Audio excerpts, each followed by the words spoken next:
Hello, I'm Donald Gorman. That's right, I'm big, I'm cuddly, and I write horror novels.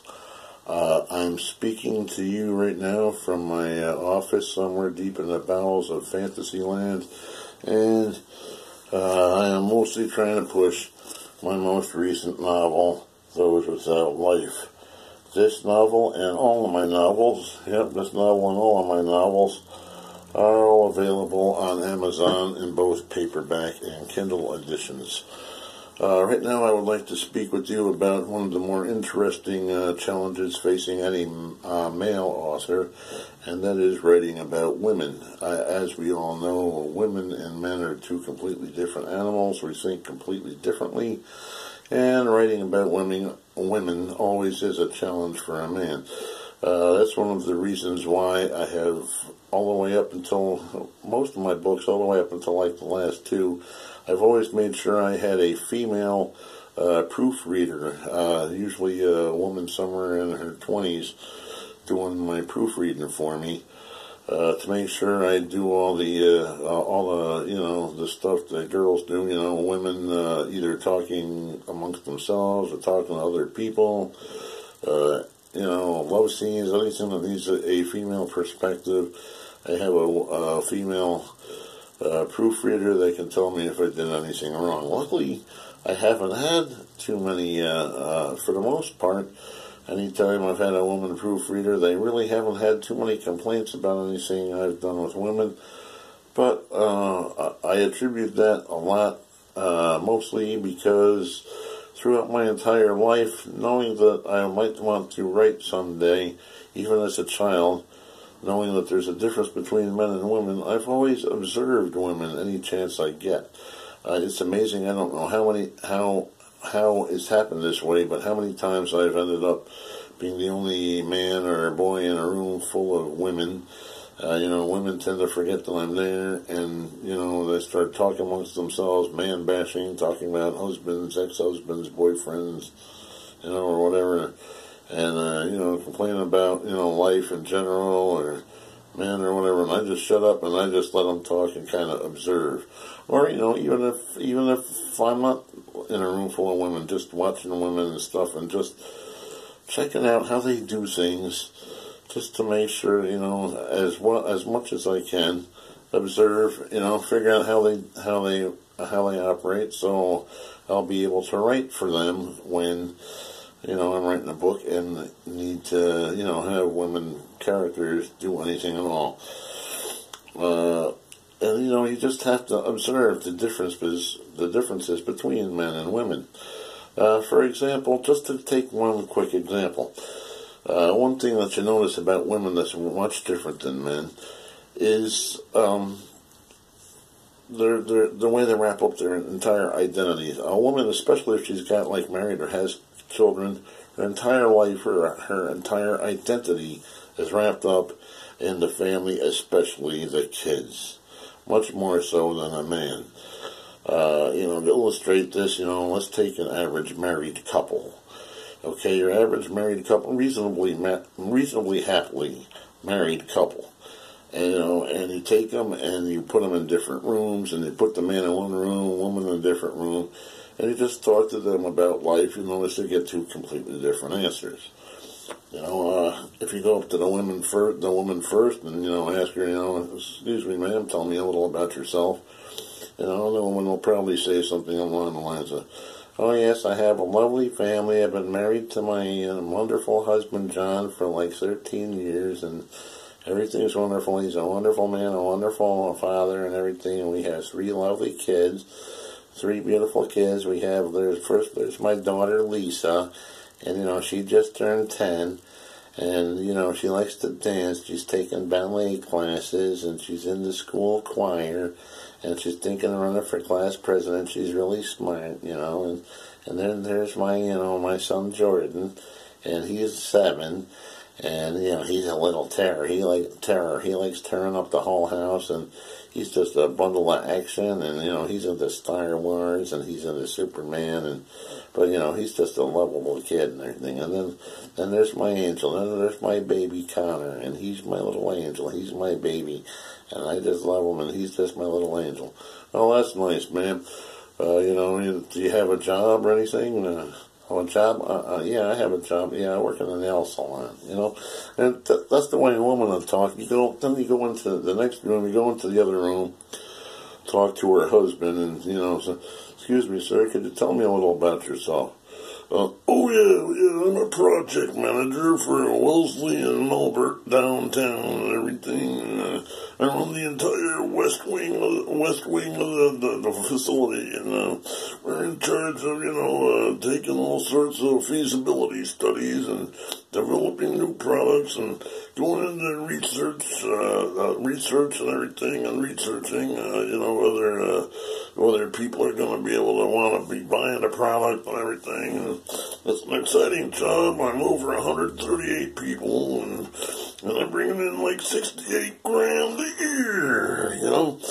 Oh, that's nice, sir. Do you have a family? You know, are you married? Married, yeah, married. You know, I have a wonderful wife now, Madeline. She's my beautiful wife. We've been married for quite some time now, I'm sure. Oh, that's nice. Do you have any children, sir? Children, kids? Yeah, let me see. I think we had like 3 of them last time I checked.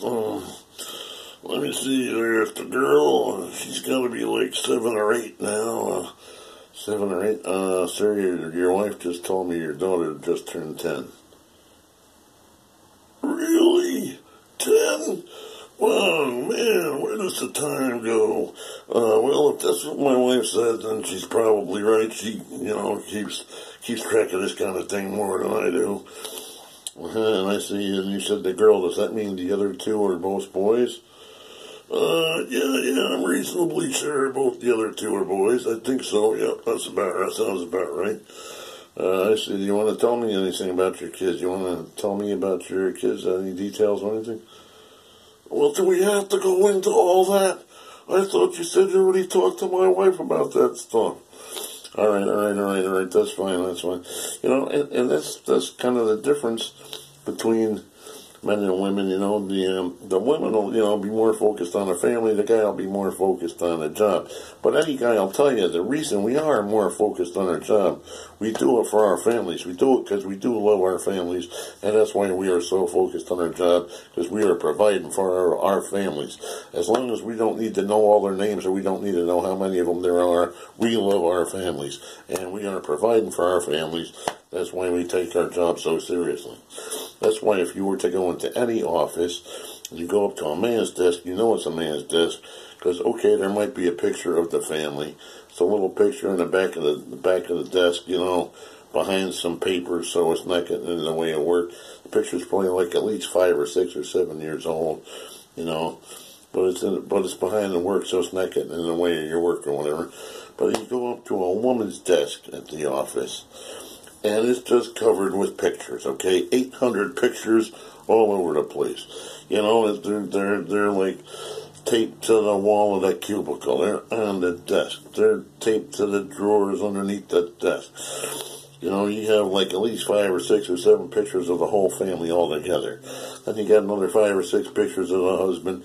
Then you got at least 20, 25 pictures of each and every kid, ranging in dates from, you know, the day after the kid was born all the way up until last Tuesday, you know, because you got to have all these, and you never see any work on a woman's desk. No, if there's work, it's like behind the pictures or under the pictures. It's not blocking the pictures. You can't block the pictures.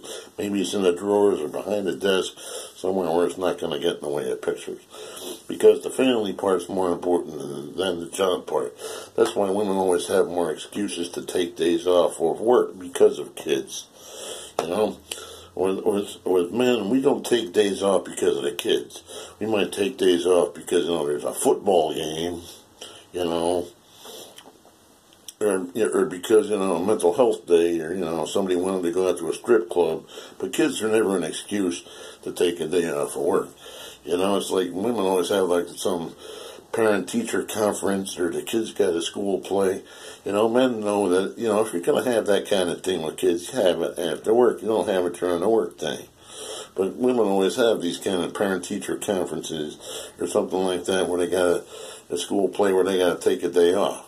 Or, you know, there's other, you know, it's not just sex. There's always plenty of reasons. One that always gets to me is clothes. Women will find a way where clothes is an excuse to take a day off of work. When it gets to me every September, the beginning of every September, when I was working in an office building, there would always be one day, early September, where there would be no women in the building whatsoever. And it would be because they all called in to say, well, tomorrow's the first day of school, so I had to take the day off of school to buy my kids clothes. Now, see, this is something that would never even occur to a man. Why is the fact that tomorrow is the first day of school a reason to take the day off? Because the kids need clothes. Just because tomorrow is the first day of school, that means yesterday all the kids grew a foot overnight. I mean, you know, why do I need new clothes? I know they got clothes that fit them. I saw the kids wearing clothes last week. I know the kids have clothes that they can wear to school. You know, oh, well, I want them to look nice. Well, the kids look nice in the clothes they were wearing last week. They'll look nice if they wear them clothes to school on the first day of school. But for some reason, that doesn't work with women. Women have some reason that we never will know anything about for why the first day of school is a reason why the kids all need new clothes. But why do men put up with the fact that women come up with all these excuses for the kids to take off work? Because we are glad that women are around to take the day off of work if the kid does get sick. You know, because let's face it, if a kid gets sick, the mother's excuse is, oh, Junior's sick. That means I'm going to have to take tomorrow off so I can take care of Junior. Where if Junior gets sick, the husband's response to this is, Junior's sick. Oh no, well, keep him away from me. I don't want to catch whatever he's got. You know, I don't want to get sick. I have to go to work tomorrow. You know, and that's how men deal with that sort of thing. But that's just one difference between between men and women that makes writing, you know, interesting when we come up to female parts and stuff. And you just have to observe and just know how that works. All right, I'll let you go. It was fun talking with you. Again, all of my novels are available on Amazon in both paperback and Kindle edition. The one that I'm pushing right now, I hope you'll take a look at it because it's a really nice book. Is my horror novel, Those Without Life, about teenagers that try communicating with the dead and end up conjuring up some evil spirits. So, I hope you'll take a look at that. My name is Donald Gorman. Thank you and have a good day.